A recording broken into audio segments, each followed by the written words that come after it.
For decades, one name dominated British roads. Eddie Stobart. Its trucks were everywhere, instantly recognisable, carefully branded and followed by a loyal fan base. At its peak, Eddie Stobart wasn't just a haulage company, it was a national icon. But today something has changed. The brand still exists, but it no longer dominates the industry in the same way. Instead, a quieter, less visible company has taken its place. Culina. So what happened to Eddie Stobart? And how did a company most people have never heard of become one of the most powerful forces in British logistics?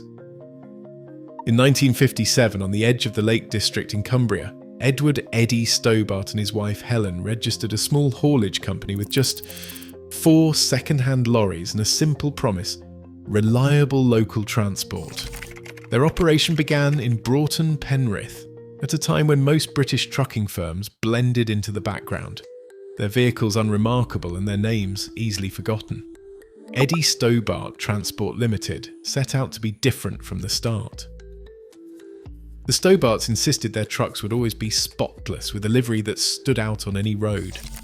The early fleet wore a green and red colour scheme, polished to a shine, with gold script painted by hand on every cab. This attention to detail was more than pride. It became a calling card. Drivers wore crisp uniforms, and the company enforced strict rules about appearance, from the shine on the wheels to the presentation of paperwork at every delivery. Even as the business remained small, these standards set it apart from rivals who saw haulage as a rough and ready trade. A family atmosphere shaped the business. The Stobarts knew their drivers by name and often by family. Many of the early recruits were neighbours or relatives trusted to uphold the company's image. Helen Stobart managed the books and the depot, while Eddie focused on the vehicles and the routes. Their sons, Edward Jr. and William, grew up around the trucks, learning the business from the ground up. One tradition began almost by accident. In the early 1960s, Eddie named a new Renault lorry Annie after his daughter-in-law. The gesture caught on. By 1964, every new truck received a woman's name, always unique, often honouring family, friends or local women.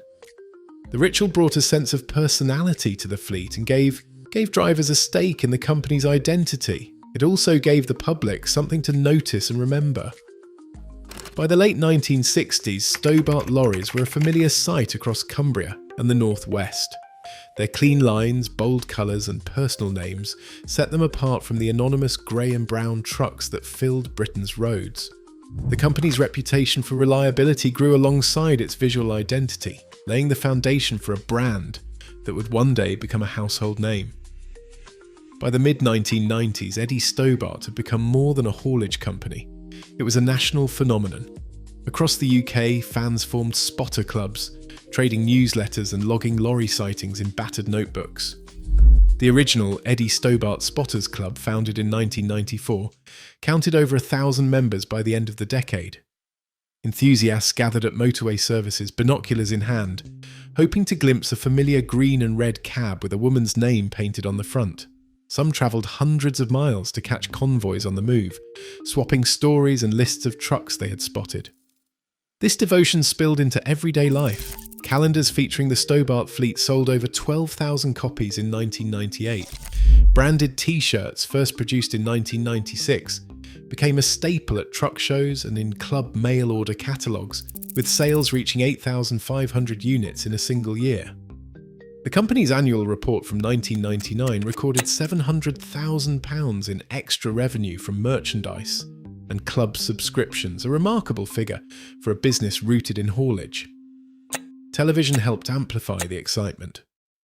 In 1998, a 7-minute segment on BBC Two called Britain's Road Icons brought the lorries into living rooms across the country, reaching 1.2 million viewers.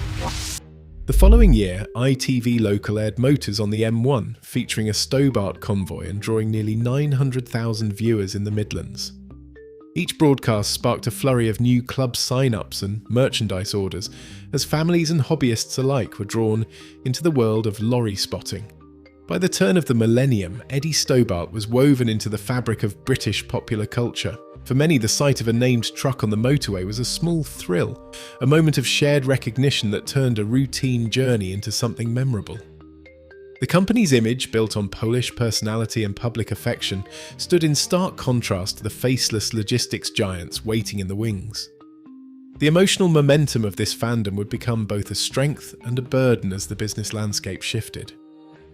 After decades defined by spotless lorries and a cult-like following, Eddie Stobart set its sights beyond the open road. The company's ambitions grew sharply in the mid-2010s, as planners and executives looked to transform a traditional haulier into a multimodal logistics force. This meant moving goods not just by truck but by rail and through their own port facilities, a leap that demanded new infrastructure, fresh capital, and a different kind of operational discipline. The first major step was the launch of Eddie Stobart Rail, a dedicated rail freight arm. The inaugural service ran between London and the Midlands, promising faster, greener movement of goods for supermarket clients.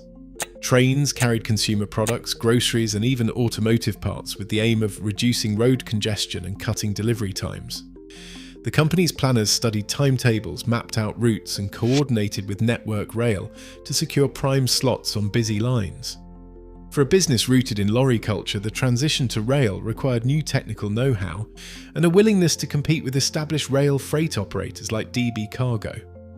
Utilization rates were closely tracked, and every half-empty wagon was a reminder of the challenge in filling these new capacities. Still, the prospect of capturing a slice of the UK's growing intermodal market kept the pressure on to make rail work. Parallel to the rail venture, Eddie Stobart invested heavily in port logistics. In 2015, the company acquired a controlling stake in a regional port facility, aiming to create a seamless link between sea, rail, and road. The rationale was clear: by handling containers directly at port, the company could offer end-to-end service for importers, bypassing congested public terminals and controlling more of the supply chain. This move brought new demands on the operations team: port scheduling, customs handling, and the management of specialist equipment like container cranes and reach stackers. The port division worked to attract contracts from shipping lines and major retailers, promising quicker turnaround and more reliable inland delivery. The strategy put port operations at the centre of the expansion plan. These expansions required significant capital. The company raised funds through a mix of senior bank loans and a £150 million rights issue, betting that the new assets would soon generate enough cash flow to cover the increased leverage. By 2017, net debt had risen from £73 million to £210 million, but the company's EBITDA remained flat. Operational planners faced mounting pressure to fill trains, maximise port throughput, and justify the investment to shareholders. The promise of a fully integrated logistics network was within reach, but it came with a heavy operational load and a rising appetite for risk. The next phase would test whether the Stobart brand's reputation for reliability could translate into success in far more complex, capital-intensive arenas. April 2018 brought a decision that would send tremors through Eddie Stobart's boardroom. After years of relying on KPMG, the company replaced its auditor with PwC. Officially, the move was explained as routine, yet behind closed doors, questions lingered about the company's treatment of intercompany loans and the true health of its balance sheet. Just 2 months later, investors were confronted with a £30 million adjustment to previously reported profits. The company cited the reclassification of lease assets and a goodwill write-down linked to the 2014 logistics arm sale. For shareholders, this wasn't a technicality, it was a warning flare.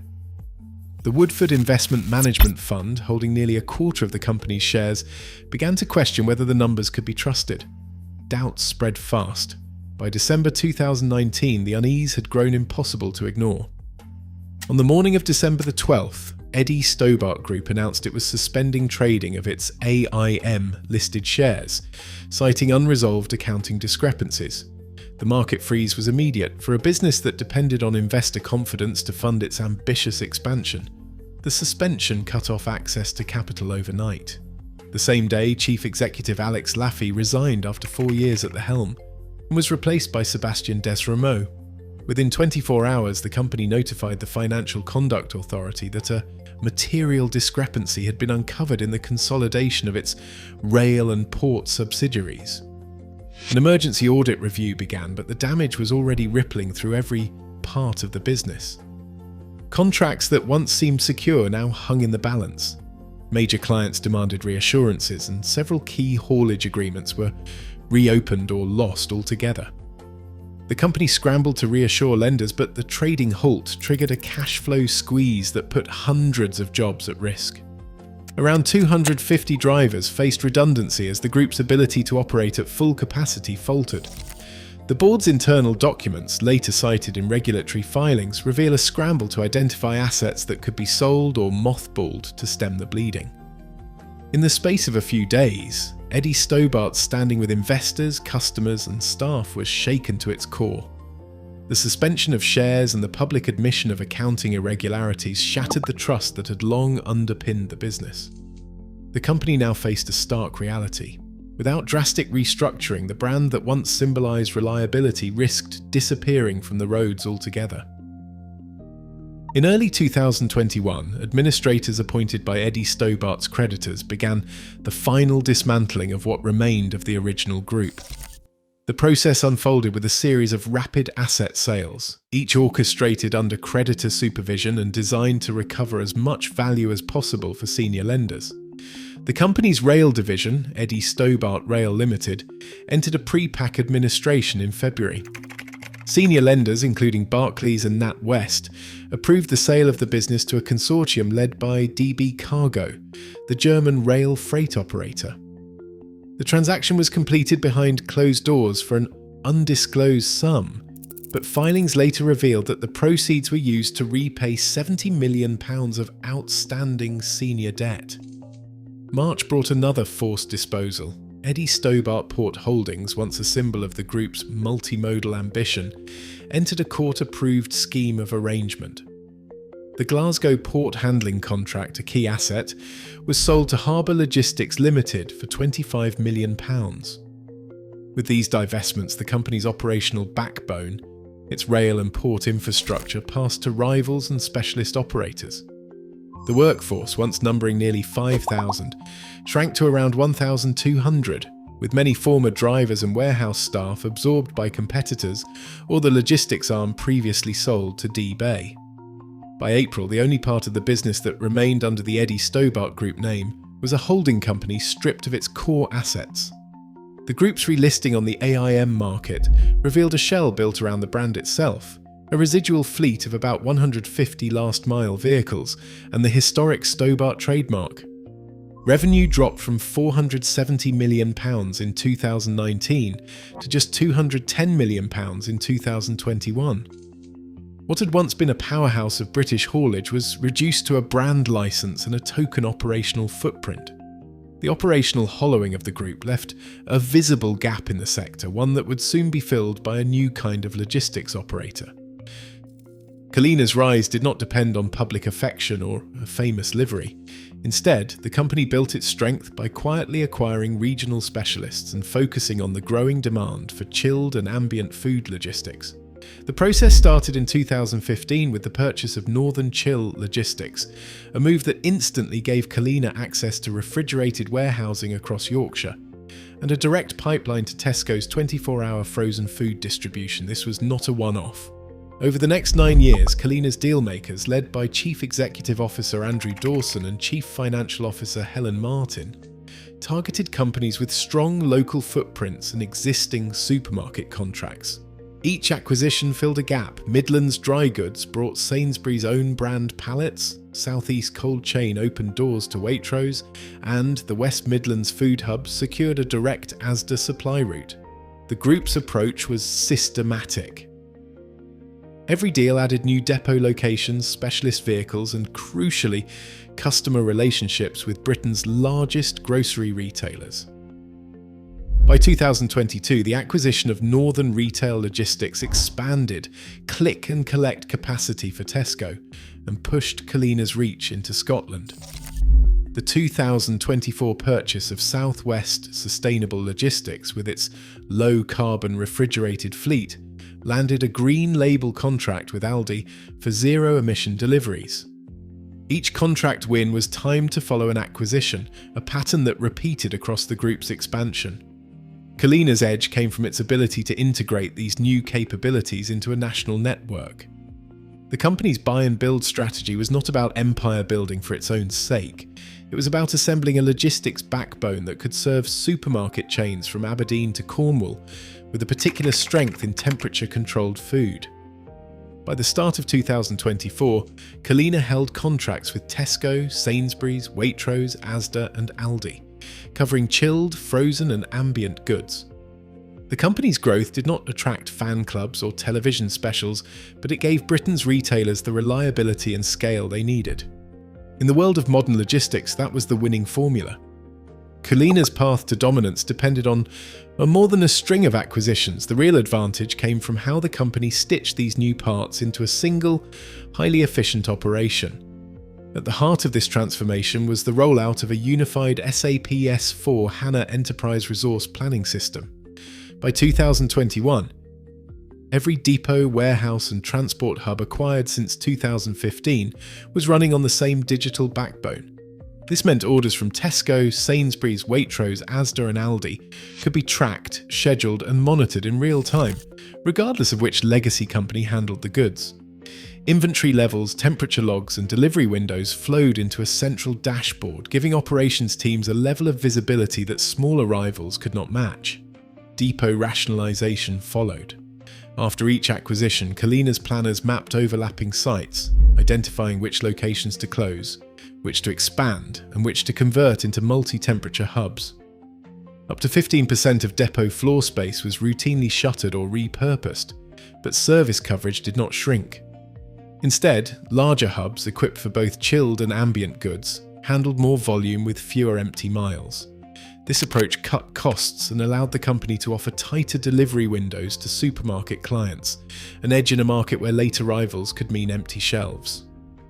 The group's integration playbook also extended to its vehicle fleet. Specialist trucks from acquired companies were pooled and redeployed to routes where demand was highest, with maintenance and compliance managed centrally. Drivers from different backgrounds now work to a single set of standards, supported by the same digital scheduling tools and performance metrics. For major grocers, this meant one point of contact and a consistent service promise across the UK. By early 2024, industry analysts placed Culina at the top of the chilled and ambient logistics sector. While exact market share figures remain closely guarded, supermarket procurement teams and trade publications routinely described Culina as the leading provider in the field. The company's dominance was not measured in public recognition or roadside branding, but in the seamless flow of food from supplier to shelf, an invisible efficiency that shaped what millions of shoppers found in their local stores.